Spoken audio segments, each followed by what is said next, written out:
ఇప్పుడు రీసెంట్‌గా నిన్న కోర్ట్‌లో తీర్పిచ్చారు ప్రత్యూష కేస్ గురించి. అవునవును. 2002లో చనిపోతే 24 ఏళ్ల తర్వాత తీర్పిచ్చారంట. అసలు దీని గురించి మీరేం చెప్తారు? మీరే అన్నారు కదమ్మా 2002, 2026లో 24 సంవత్సరాల సుదీర్ఘమైనటువంటి ఒక అమ్మాయికి జరిగినటువంటి న్యాయము అనేటువంటి మీ భావన ఉంటే సంతోషం. నేను ఎవరిని తప్పు పట్టట్లేదు. అంటే ఇప్పుడు ఆమెకి న్యాయం జరిగినట్టా? అసలు జరగనట్టా? మీరే మధ్యలో అన్నారు కదా 24 సంవత్సరాలు అన్నారు కదా! ఒక వ్యక్తికి 24 సంవత్సరాల తర్వాత జరిగేది న్యాయం ఎలా అవుతుందమ్మా? అవును. ఎలా అవుతుంది? ఆ తల్లికి ఎవరికైతే ఆ పుత్రిక కోల్పోయినటువంటి తల్లికి ఏం న్యాయం చేసినట్టు? ఆ అమ్మాయిని తీసుకొచ్చి ఇచ్చామా? ఒకసారి అమ్మాయిని చంపారా? చంపకపోతే వీరికి ఈ యొక్క అబ్బాయికి ఎందుకు మీరు శిక్ష వేశారు? 2 సంవత్సరాల శిక్ష ఎందుకు వేశారు? హ్మ్. అంటే అక్కడ ఆమెకు న్యాయం చేయలేకపోతున్నారు. వీడు తప్పు చేయకపోతే 2 ఏళ్ల శిక్ష ఎందుకేశారు? హ్మ్. తప్పు చేసి ఉంటే 2 ఏళ్ళు మాత్రమే శిక్ష ఎందుకు పడుతుంది? హ్మ్. 2 ప్రశ్నలు. 2 ఏళ్ళు ఎందుకు వేశారు? 2 సంవత్సరాలు ఎందుకు వేశారు? నా ప్రశ్న అది. తప్పే చేయనప్పుడు వాడిని 2 ఏళ్ళు ఎందుకు? అయిపోయింది కదా! సరే వాడు 6 నెలల్లో గొడవపడ్డాడు, పొల్యూషన్‌కెళ్ళాడు, తిరిగాడు, వాడి జీవితం గందరగోళం అయిపోయింది. తప్పు చేయలేదని మీరు అనుకుంటున్నారు. వదిలేయండి వాడిని. మరి 2 ఏళ్ళు ఎందుకు? దాంట్లో వాడు ఆ మధ్యలో 2 నెలలు గనుక జైల్‌లో ఉంటే, ఆ 2 నెలలు కలుపుకొని 16 నెలల 18 రోజులు మాత్రమే జైల్‌లో ఉండొచ్చు. మిగతాదంతా కూడా వదిలేస్తామని చెప్పేసి మళ్ళీ చెప్తారు. హ్మ్. ఏ ఆగస్టు 15థ్ రోజునో, గాంధీ జయంతి రోజునో వీరు మంచి పద్ధతిలో ఉన్నాడు కాబట్టి వీడిని విడుదల చేస్తున్నాం అని చెప్పి బయటకొచ్చేస్తాడు. బయటకొచ్చిన వ్యక్తి తప్పు చేసి శిక్ష పడ్డ బయటకొచ్చిన వ్యక్తి తర్వాత ఏం చేస్తాడు? మళ్ళీ ఇంకొకటి అవకాశం ఎదురు చూస్తాడు. హ్మ్. ఎలాగో మచ్చబడ్డ నా మీద పోయేదేముంది అని చెప్పేసి ఇంకో తప్పు చేయొచ్చు. ఇప్పుడు న్యాయం సరిగ్గా జరిగిందా? చనిపోయినటువంటి కూతుర్ని కోల్పోయిన తల్లికి కూతుర్ని తెచ్చివ్వలేకపోయారు. హ్మ్. సరే తెచ్చివ్వలేము. ధర్మంలో అయితేనే తెచ్చివ్వగలాలి. మీరు ధర్మంలో లేరు కాబట్టి ధర్మపరమైన న్యాయం వేరు, సామాజిక న్యాయం వేరు. సామాజిక న్యాయంలో సరైనటువంటి ప్రత్యూష గారి మరణానికి సరైనటువంటి న్యాయం జరిగిందా అంటే జరగలేదు. జరగదు కూడా. హ్మ్. జరగదు కూడా. సుప్రీంకోర్టు కూడా దాన్ని ఎట్టి పరిస్థితుల్లో మీరు సుప్రీంకోర్టు తీర్పుకి వచ్చింది. హ్మ్. అంటే 24 సంవత్సరాల సుదీర్ఘమైనటువంటి చరిత్రలో మనం ఒక ఎదురు చూసాం ఒకటి కేసులో. 80 ఏళ్ల తర్వాత ఒక వ్యక్తికి నిర్దోషిని బయటకు వచ్చాడట. 80 ఏళ్ల తర్వాత 45 సంవత్సరాలు కోర్టులో తపనపడి జైలు శిక్ష అనుభవించి ఆయన విడుదలైతే ఆయన వయసు 85 సంవత్సరాలు. వాడు ఏం చేయాలని బయటకు వచ్చేసి అలాగే ఉంటాయి. కాబట్టి ఏమంటే ఏమంటారు, మీరు కోర్టు ధిక్కారంగా మాట్లాడతారు. నేనేం మాట్లాడలే. సామాజిక న్యాయం అనేది కోర్టు ద్వారా మనకు జరిగే అవకాశం కష్టము. సపోజ్ అమ్మ నాది 200 గజాల స్థలం ఉంది. నేను ఒకరి దగ్గర కొన్నాను, అంత ఇంకోళ్ళ దగ్గర కొన్నాను. నాకు అమ్మిన వాడు డబుల్ రిజిస్ట్రేషన్ చేశాడు. సపోజ్ డబుల్ రిజిస్ట్రేషన్ అయింది, నేనే సెకండ్ సారి కొన్నాను, అది నా తప్పే. కానీ నాకు న్యాయం జరగాలన్నప్పుడు నేను కోర్టు బాబు నాకు న్యాయం జరగాలయ్యా డబ్బులు ఇచ్చానన్నప్పుడు న్యాయం జరగాలిగా. కానీ దీని గురించి ఎన్ని ఏళ్ళు పడుతుంటారు సివిల్ కేసు? కనీసం డిస్ట్రిక్ట్ కోర్టులో ఒక 5 సంవత్సరాలు, స్టేట్ కోర్టులో ఒక 20 సంవత్సరాలు, సుప్రీంకోర్టులో 20 సంవత్సరాలు, మొత్తంగా 45 సంవత్సరాలు. 45 సంవత్సరాల తర్వాత ఒకవేళ దేవుడి దయ వల్ల సుప్రీంకోర్టు న్యాయమూర్తులు సంతోషంగా నాకు ఇచ్చేసి లేదు ఈ స్థలం కిరణ్ శర్మదే ఆయనకి ఇచ్చేయచ్చు, లేదా డబ్బులు ఇచ్చేయండి అని చెప్పినప్పుడు ఎంత ఇస్తారు నాకు? అప్పుడున్నటువంటి డబ్బుల ప్రకారంగా నేను ఇచ్చినటువంటి 10 లక్షలు 5 లక్షలు దానికి 2 లక్షల రూపాయలు వడ్డీ కలిపి ఒక 6,000 రూపాయలు కోర్టు కేసులు వేసి 12,06,000 ఇస్తారు.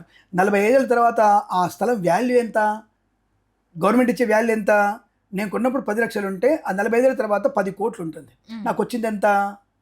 12 లక్షలు. మరి నేను ఇక్కడ న్యాయమా? ధర్మమా? కానీ సామాజిక న్యాయం వాళ్ళ వల్ల సామాజిక న్యాయం. అవునండి, నువ్వు అప్పుడు అమ్మిన డబ్బు నీకు వస్తుంది అంతే, నీ డబ్బు నీకు ఇస్తా అన్నావు అంతే న్యాయం, అది సామాజిక న్యాయం. కాబట్టి ఏ కోర్టులు కూడా, ఏ సుప్రీంకోర్టు న్యాయమూర్తి కానీ న్యాయవాదులు కూడా ఒకళ్ళు గెలిచారంటే ఒకళ్ళు ఓడిపోయినట్టే కదా. ఒకళ్ళు గెలిచాడు ఒకళ్ళు ఓడిపోయినట్టే. ఓడిపోయిన వాడు సాక్ష్యం లేక ఓడిపోయి ఉండొచ్చు కదా. ఓడిపోయిన వాడు సరైన సాక్ష్యం రుజువు చేయలేక ఓడిపోయి ఉండొచ్చు కదా. అలా ప్రతి ఒక్కళ్ళు మంచి వాళ్ళే గెలిచారన్న గ్యారెంటీ ఉందా? కాబట్టి సామాజిక న్యాయం ఎప్పుడు జరగదు. అలాంటి పరిస్థితే ప్రత్యూషకి పూర్తి స్థాయిలో 100% అమ్మాయికి న్యాయం జరగలేదు, ఆ తల్లికి న్యాయం జరగలేదు అనే విషయం వాస్తవం, అందులో సందేహం లేదు. నాకు ఆ అబ్బాయి ఎవరో తెలియదు, ఆయన చంపినవాడో నాకు తెలియదు, ఈ ప్రత్యూష నాకు అంతకన్నా తెలియదు. ఎందుకు మాట్లాడుతున్నారు అంటే సమాజానికి మనం ఒకటి చెప్పదలుచుకున్నాను. ఎందుకంటే నేను చెప్పగలిగే ఒక 2 ముక్కలు చెప్తే వినేవాళ్ళు ఒక 2 ముగ్గురు ఉన్నారు. కాబట్టి మనం అనవసరమైనటువంటి విషయాల్లోకి వెళ్ళి మన కుటుంబ వ్యవస్థని చిన్నాభిన్నం చేసుకునేటువంటి స్నేహితాలు. ఎందుకంటే ఇక జరిగిన సంఘటన ఈ తల్లికి కూతురు ఎంత మంచిదో తన స్నేహితుల వలన ఇవి జరిగినాయిగా. అంటే ఆడపిల్ల ఒక దారి తప్పడం వల్ల జరిగినటువంటి ప్రభావం ఇది. అది స్నేహమా, ప్రేమనా, లేదంటే మా అమ్మాయి తప్పు చేయలేదా అనే విషయం పక్కన పెడితే ఎప్పుడైతే పరిచయం పెరిగిందో ఆ పరిచయం వల్లనే చంపబడింది. అమ్మాయి గడప దాటింది కదా, అదొకటి. అంటే ఆడపిల్ల జాగ్రత్తగా ఉండాల్సినటువంటి పరిస్థితి చెప్తున్నాను నేను. ఏమిటి ఆడపిల్లకి చెప్తారా, మొగోడు చెప్పాడా? మొగోడు నికృష్టుడు అని చెప్తున్నా నేను. మగవాడు నికృష్టుడు. ఎక్కడ వాడికి తప్పు చేయాలన్నటువంటి ఆలోచన నికృష్టుడై ఉంటాడు వాడు. ఇప్పుడు నేను ఒక వ్యక్తి వచ్చానమ్మా, సపోజ్ మీరే నా ముందరున్నారు, మీకు నేను ప్రపోజ్ చేశాను, ఏమండి గిరీష్ శర్మ గారు లాంటి వాడు మేము ప్రపోజ్ చేశాను అనుకుందాం. సరే కామెంట్స్ కూడా వస్తాయి ఉండొచ్చు. మీరేమంటారు? ఇప్పుడు నన్ను యాక్సెప్ట్ చేస్తారా? యాక్సెప్ట్ చేయగలుగుతారా?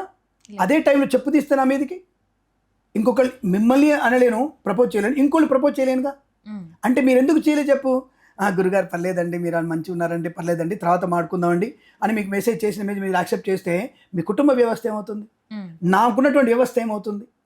అంటే మగవాడు రెడీ ఫర్ చాయిస్ అంటే వాడు గాలం వేసి ఉన్నాడు, కూర్చుంటాడు. వాడు అందమైన అమ్మాయి కనపడింది వాడికి, అంతే కాముకమైన దృష్టి ఉంటుంది వాడికి. అటువంటి దృష్టి వ్యక్తిని ఎప్పుడు పూర్తి నమ్మతాం? అందరూ అలాగే ఉన్నారు సార్, ప్రతి మగవాడు అలాగే ఉన్నాడు, ప్రతి మగవాడు అలాగే ఉన్నాడు.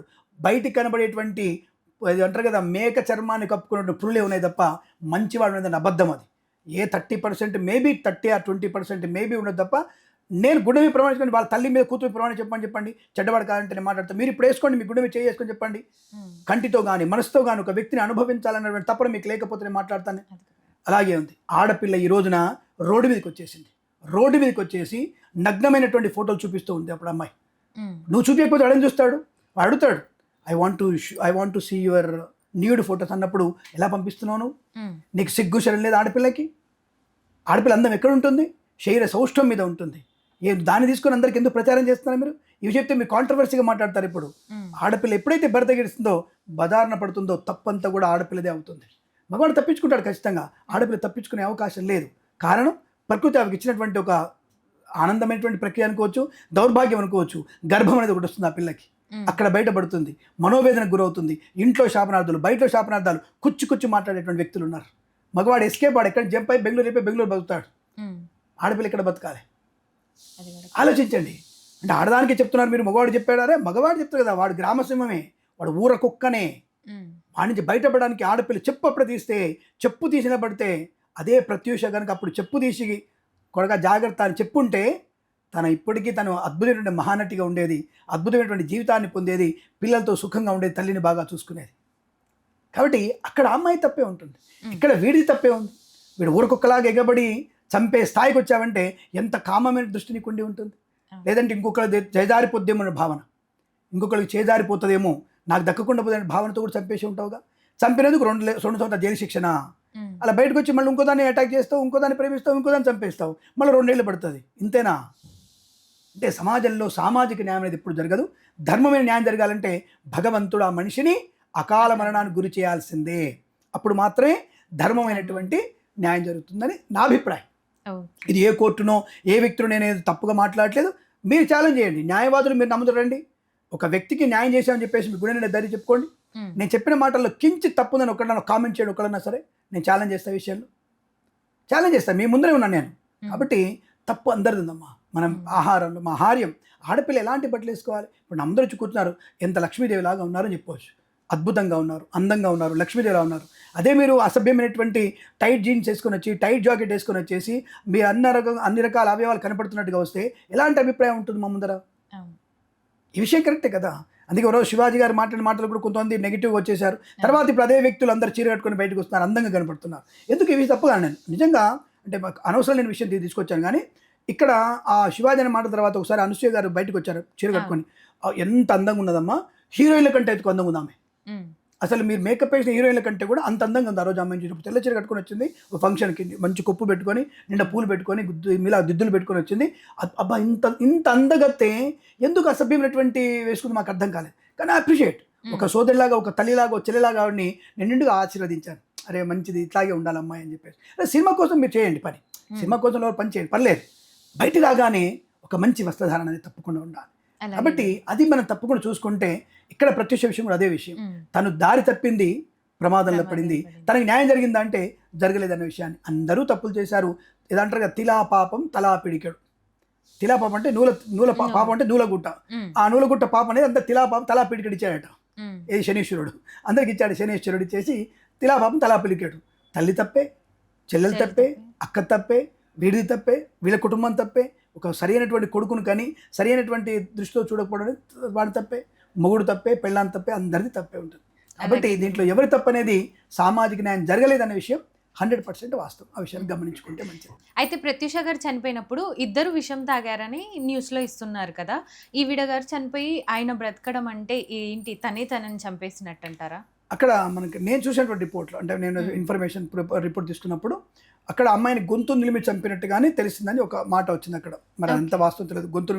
గొంతు నిలవడం వల్ల అమ్మాయి చనిపోయిందనే విషయం. మరి తన తానే గొంతు నిలుముకుందా? అది అసాధ్యం. తన తాను గొంతు మేబీ తన విషం తాగిన తర్వాత మంట భరించలేక గొంతు నొక్కుందా అనేది విషయం కూడా పక్కన పెడితే, ఆవిడ తాగిన విష పదార్థం వచ్చేసి 83% ఎక్కువ ఉంది. ఇది తాగిన పర్సెంటేజ్లో 17.2% మాత్రమే ఉంది. ఆ విషయం మీరు రిపోర్ట్లో గమనిస్తే తెలుస్తుంది ఆ విషయం. అంటే ఎక్కువ తాగాడా లేదనే విషయం. మరి ఆ భయానికి తాగాడా, కొద్దిగా అసలు తాగకపోతే ప్రమాదం అని చెప్పాడా, మరి ఇంకేమైనా ఉందా అనేది పోలీసుల సిట్ ఆఫీసర్ పరిశీలించాలి తప్ప జ్యోతిష్ కూడా నేను పరిశీలన అవసరం లేదు. అనుమానం వ్యక్తం చేస్తాను. నేను ఒక వ్యక్తిగా అనుమానం వ్యక్తం చేస్తాను. ఐ హ్యావ్ రైట్, నాకు నేను మాట్లాడే రైట్ నాకు ఉంది. కాబట్టి ఆవిడ దాంట్లో 83% ఉంటే ఈ దాంట్లో 17% ఎందుకుందమ్మా? కాబట్టి ఆవిడ తాగిన తర్వాత తాగాడా, ఈయన కొద్ది తాగిన ఆవిడ తాగడని చెప్పేసి ఆవిడ మొత్తం తాగేసిందా ప్రేమతోని?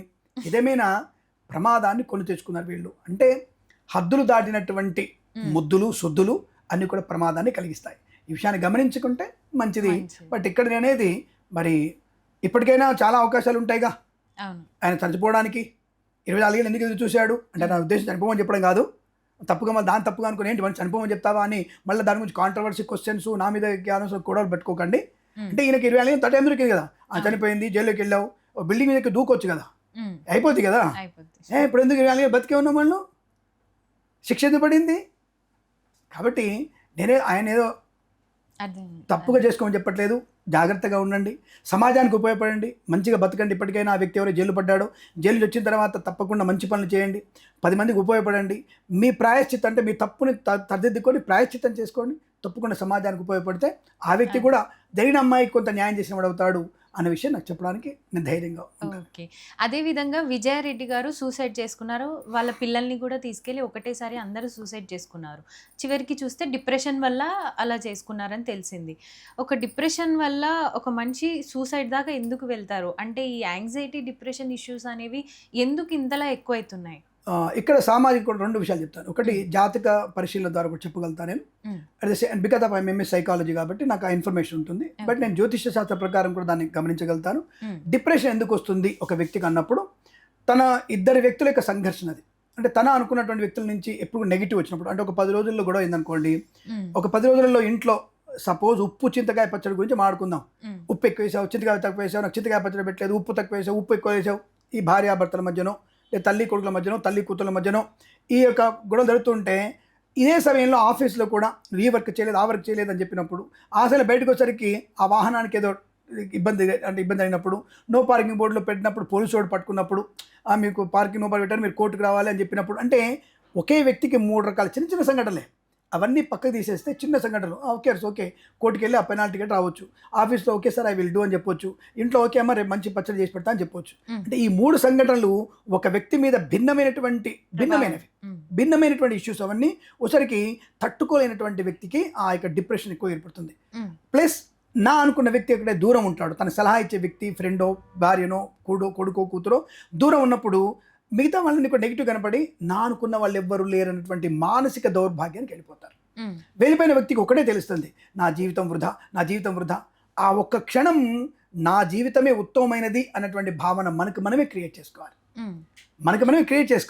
ఇది మరి ఎలా వస్తుంది స్వామి అంటే, జన్మజాతకంలో తప్పకుండా రాహు కానీ, కుజుడు కానీ ద్వితీయ స్థానాధిపతితో కలిసినప్పుడు, భాగ్యాధిపతితో కలిసినప్పుడు, షష్టాధిపతితో కలిసినప్పుడు ఇటువంటి చాలా డిజార్డర్స్ ఏర్పడతాయి, మనకి చాలా ప్రాబ్లమ్స్ వస్తాయి, మానసిక వైకల్యం. మళ్ళీ ఇంకోటి, they are very maturity mind ఉంటారు వాళ్ళు, they have a lot of knowledge ఉంటుంది వాళ్ళకి.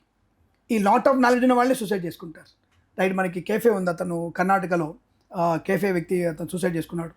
బట్ అతనుకున్న ప్రాపర్టీ 600 కోట్లు, ఉన్న అప్పు 300 కోట్లే. బట్ ఆ 300 కోట్లు అమ్మేసి ఆయన తీర్చగలుగుతాడు. That is not a thing. అక్కడ ఆయన చేసిన పనిని ఎవరైనా క్వశ్చన్ చేస్తారేమో అనే భావన, ఒకటి ఇన్ఫీరియారిటీ కాంప్లెక్స్ ఆయన చనిపోయాడు. ఇక్కడ ఈవిడకి వచ్చింది ఏంటంటే, మానసికమైన నాకు ఎవరు లేనటువంటి భావం తెలియాలి. ఇంకో చనిపోయే ముందు అయితే కొన్ని టీవీల వాళ్ళు ఆమె వాట్సాప్లో అన్ని విషయాలు బయటపడ్డాయి, అంటే చనిపోయిన వ్యక్తిని కూడా వదిలిపెట్టారా మీరు? అరే కనీసం ఆవిడ అనగానే ఏమంటే ఆవిడ వస్తుంది, ఈమె ఎవరితోనో లింక్ పెట్టుకుంది. మనిషికి వచ్చే థాట్ నెగిటివే. వీడు మాత్రం టైటిల్, వాట్సాప్ చాట్లో మొత్తం బయటపడిన బండారు, వాళ్ళ అన్నగారి విషయాలని బయటపడ్డాయి, మందలించడం వల్ల జరిగింది, ఇవన్నీ వచ్చాయి. నేను చూశాను. నేను అప్పుడే అన్నాను, ఇవన్నీ బయటకు వస్తాయి. ఇవన్నీ కూడా కేవలం ఆవిడ అంత ఉన్నత స్థాయి వ్యక్తి చెడు ప్రభావానికి వెళ్తూ, అంటే మేబీ ఒక్కసారి, ఎందుకంటే ఇవాళ రేపు ఎలా ఉన్నారు, సినిమా ఇండస్ట్రీలో కానీ, ఆఫీసులో కానీ ఆడపిల్లలు ఏమడుతున్నారు, కమిట్మెంట్. అడిగేది వాడు కమిట్మెంట్ అడుగుతున్నాడు. అవును. ప్రతి ఒక్కళ్ళు అనుభవిస్తున్నటువంటిది మాట ఆడపిల్ల ఇప్పుడు కమిట్మెంట్. కమిట్మెంట్ అంటే అర్థం ఏంటి? బెడ్ పార్ట్నర్షిప్ అడుగుతున్నాడు వాడు. ఆడపిల్ల అడిగేటువంటి సిగ్గు లేకుండా బెడ్ పార్ట్నర్షిప్ అడుగుతున్నాడు వాడు. ప్రతి చోట ఉంది ఇది, ప్రతి చోట ఉంది. ఆడపిల్లలు చెప్పుకోవటారు, కొందరు చెప్పుకుంటున్నారు, అంతే తప్ప ఇంకోటి ఏం లేదు.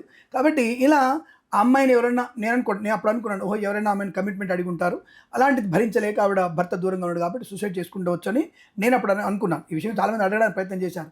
ఏముందమ్మా అమ్మాయి గురించి చెప్పడానికి, పిల్లల్ని అంటే తీసుకుని నేనేమంటానంటే తన లైఫ్ తన ఇష్టం ఓకే, కానీ పిల్లల్ని కూడా చంపేసుకుంది కదా, ఆ అధికారం ఎవరిచ్చారు? మీరు అంటే చెప్తున్నారు పిల్లల అధికారం ఆమెకు లేదని, మీరు చెప్తున్నారు. ఇప్పుడు నా పిల్లలైతే నా పిల్లల్ని నేను కంపల్సరీ చంపుకోవచ్చు అంటారు. ఎలా పెంచుతున్నావు? నీకు అధికారం లేదు, పిల్లలు ఎలా పెంచుతున్నావు? పిల్ల మీ అమ్మాయి ఉంది, దారి తప్పి వెళ్తుంది, ఎందుకు మందలిస్తున్నారు? మీకేం అధికారం ఉంది? ఇప్పుడు నేను చనిపోతున్నాను. నేను అడిగే ప్రశ్నకు సమాధానం చెప్పట్లేదు మీరు. ఇప్పుడు మీ పిల్ల తప్పు చేసింది, మీ అమ్మాయి 18 ఏళ్ల వయసు, ఒక అబ్బాయితో రొమాన్స్ చేస్తుంది, మీరేం చేస్తారు అప్పుడు? మందలిస్తాం కదా. ఎందుకు మందలిస్తున్నారు? మీకేం రైట్ ఉందో మందలిస్తున్నారు? తన రాంగ్ వేలో వెళ్తుంది, తన పేరెంట్ ని అంటే మీకు ఆ కూతురు మీద కొడుకు మీద అధికారం ఉంది మీకు, అందుకే మందలిస్తున్నారు. ఎందుకు వెళ్తున్నారు కదా, అధికారం ఉందా లేదా మీకు? ఉంది అధికారం. మరి మీకు అధికారం మందలించినప్పుడు తనని లేకపోతే నా పిల్లల భవిష్యత్ అంధకారం అవుతున్నటువంటి భావన తనకి ఏర్పడి ఉండొచ్చు. తన పాయింట్ ఆఫ్ వ్యూలో తీసుకునే ప్రయత్నం చేద్దాం. తన పాయింట్ ఆఫ్ వ్యూలో తీసుకునే తప్ప మీరు బయట ప్రపంచంతో మీ వైపు చూస్తూ మాట్లాడుతున్నారు. నా తర్వాత నా పిల్లల్ని ఓదార్చేవారు ఉండరు, సవితలు వచ్చినా ఇంకొకళ్ళు వచ్చినా నా పిల్లలు నేను లేకపోయి నా అంత ప్రేమని పంచేటువంటి భావనతో ఆవిడ పిల్లలు తీసుకుని వెళ్ళిపోయి ఉండొచ్చు కదా. అట్లీస్ట్ బతుకుండేవారు కదా, ఏదో ఒక విధంగా ఇద్దరు బతుకుండేవారు కదా. తన పాయింట్ ఎంతమంది పిల్లలు సవితి పిల్లలు మా జాగ్రత్త ఉందంటారు? తల్లి దుబాయ్ ఉన్నాడు, ఆయన వెంటనే రాడు, పిల్లల తల్లి చనిపోగానే పిల్లల పరిస్థితి ఏమిటి మానసికంగా? ఒక సమాజంలో 18 ఏళ్ళ అమ్మాయి ఉంది, అమ్మాయి చూసిన మన అమ్మాయి 18 ఏళ్ళు 12 అమ్మాయి ఉంటాయి. అమ్మాయి పరిస్థితి ఎలా ఉంటుందంటారు? బయట ప్రపంచంలో లోకలు ఎలా ఉన్నారంటారు? బయట ప్రపంచంలో ఎంతమంది సిద్ధార్థ రెడ్డి లాంటి వారు లేరు, ఎంతమంది ఖయ్యూం లేరు, ఎంతమంది హయ్యూం లేరు, ఎంతమంది ఇంకోళ్ళు లేరు. ఆలోచించండి. అంటే బయట సమాజంలో తండ్రి కొండి ఆడపిల్ల బయట వెళ్తున్నప్పుడు ఎవరు లేరు ఆధారం ఉన్నప్పుడు ఆ పిల్ల పరిస్థితి ఏమిటి? పిల్లగాడి పరిస్థితి ఏమిటి? వాడు చదువుకున్న వయసులో వాడు గందరగోళం అవుతాడేమో కదా. కాబట్టి నా పిల్ల నాతో పాటు వచ్చి సరిపోతుంది కదా. తన పాయింట్ ఆఫ్ వ్యూలో 100% కరెక్ట్. తీసుకెళ్ళడం కరెక్టా అంటే సామాజిక పరంగా తప్పు, అలా ఆడపోవడం తప్పు, పిల్లలు తీసుకెళ్ళి ఇంకా తప్పు. కానీ తన పాయింట్ ఆఫ్ వ్యూలో షీఈ్ 100% రైట్. నా అంత ప్రేమను ఎవరు ఇవ్వలేరు, నాలాగా నా పిల్లలు రక్షించుకోలేరు. తన point of 100% correct. But disorder ఎందుకు వస్తుందంటే, ఎందుకు ఇట్లాంటి డిజార్డర్స్ వస్తాయంటే రాహు కుజుడు కలిసిన వల్ల, శుక్రుడితో కంజంక్షన్ విత్ రాహు వల్ల ఇటువంటి మానసికమైనటువంటి దౌర్భాగ్యత ఏర్పడే అవకాశం ఉంటుంది. అటువంటి చర్య జరగాల్సింది కాదు, అక్కడ ఏమీ లేదు. కేవలం జస్ట్ ఒక ప్రెషర్, ఆ 2 రోజుల నుంచి ఆడుకున్నటువంటి ఉద్యోగ ప్రెషర్, ఆ భర్త నుంచి సరైనటువంటి అంటే తన నుంచి పూర్తిగా ఓదార్పుతనం లేకపోవడం, ఈ ప్రెషర్ తనని ఒక డిప్రెషన్ తీసుకెళ్ళి just I think so it 24 hours జరిగినటువంటి ఒక దుశ్చర్య అది. అది కేవలం 24 hours, నాట్ ఏదో 1 week 10 days తీసుకుని కాదు, జస్ట్ ఒక 24 hours తీసుకున్న నిర్ణయం. ఆ నిర్ణయం ఎంత కఠినమైన నిర్ణయం తీసుకుని చూడండి, అసలు ఎంత దారుణమైన నిర్ణయం తీసుకుందో. అటువంటిది కాకుండా ఉండడానికి ఏం చేయాల్సి అంటే విష్ణు సహస్రనామపారాయణ. పరిష్కారం ఏం చెప్తాం? విష్ణు సహస్రనామపారాయణం. At the same time Lakshmi Nrusimhaswamy దేవాలయ దర్శనం. ఎవరికైనా సరే డిప్రెషన్గా ఉన్నారు మీరు, తప్పనిసరిగా మీరు 3 గుళ్ళకి వెళ్ళండి. ఏదో ఒక టైంలో అంటే మీకు దగ్గర ఏమిటి ఆ గుడికి, లక్ష్మీ నరసింహస్వామి, సుబ్రహ్మణ్య స్వామి, విష్ణు సహస్రనామపారాయణం, ఈ 3 ఏది చేసుకున్నా అద్భుతమైనటువంటి మానసిక ప్రశాంతత ఏర్పడడానికి అవకాశం ఉంటుంది. జన్మజాతకంలో చంద్రుడు కనుక బలంగా లేకపోతే, అంటే చంద్రుడు మనసు కారకుడు, ఆ చంద్రుడు బలంగా లేకపోతే తప్పకుండా మీరు ఆవు పాలు తాగడం, ఆవు పాలు దానం ఇవ్వడం, ఇది జ్యోతిష ప్రకారంగా చెప్పేటువంటివి. డిప్రెషన్ వచ్చినప్పుడు తప్పకుండా మీరు, అంటే ఇది జ్యోతిష ప్రకారంగా. సరే సమాజంలో ప్రకారం చెప్పాలి కదా, జ్యోతిషాస్త్రం నమ్మవారు ఉంటారు కాబట్టి డీప్ బ్రీత్ తీసుకోవాలి. మనం ప్రతిరోజు కూడా ఉదయం మధ్యాహ్నం సాయంత్రం ఒక 5 minutes డీప్ బ్రీత్ తీసుకోవడం వల్ల మనకి డిప్రెషన్ నుంచి బయటకు వచ్చేస్తాం. ఏం చేయక్కర్లే, మీరు డీప్ బ్రీత్ తీసుకోవాలి తప్పకుండా. రెండవది గసగసాలు ఎక్కువ తినడం వల్ల మంచిది. అంటే గసగసాలు కొద్దిగా వేయించుకొని పాలలో కలుపుకొని తాగడం వల్ల కూడా, తేనె కలుపుకొని తాగితే తప్పకుండా మీకు ఈ డిప్రెషన్ నుంచి బయటపడతారు. మీరు వేరే మందులు వేసుకోకండి, గసగసాలు ఆవు పాలు వేసి తేనె కలుపుకొని తాగితే మీరు ఖచ్చితంగా మందులు లేకుండానే డిప్రెషన్ నుంచి బయటకు వచ్చేస్తారు, మీరు ప్రశాంతత ఏర్పడుతుంది. అలాగే ఏదైనా మంత్ర ఉంటుందా గురుగారు? ఒకటి, అందరు మంత్రాలు నమ్మకపోవచ్చు కదా. ఇప్పుడు నేను అంటాను లలితా సహస్రనామపారాయణం మంచిది, విష్ణు సహస్రం చెప్పాను, లలితా పారాయణం చెప్పడం, ఈ 2 చేసుకోవడం వల్ల తప్పకుండా మనలో ఒక మంచి పాజిటివ్ ఎనర్జీ పెరుగుతుంది. అవి 2 చేసుకోవడమే.